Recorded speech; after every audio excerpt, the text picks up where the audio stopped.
Ключи от нового автомобиля вручили руководству медресе для незрячих Ар-Рахим в Назране. Такой подарок им сделал депутат Госдумы Алихан Харсиев.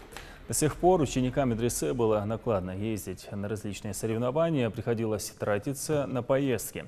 Теперь все это в прошлом. Вручение состоялось накануне вечером. В нем приняли участие представители Совета Тейпов и Управления по делам религии.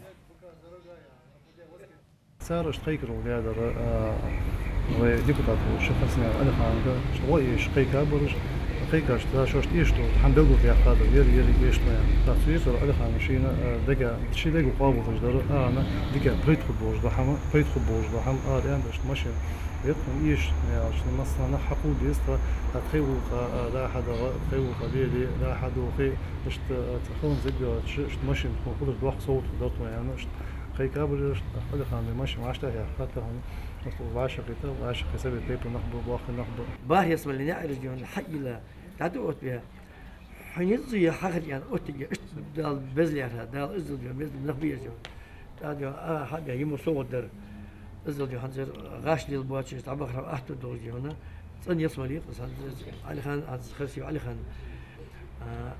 دال خواستن بيبيز Алихан بيبيز سجد وقص دال شين شام بأن أغاني صوت دي دال شيء أحد بقرة. Сами же учащиеся медресе были приятно удивлены и рады такому подарку. Они поблагодарили депутата за оказанное им внимание.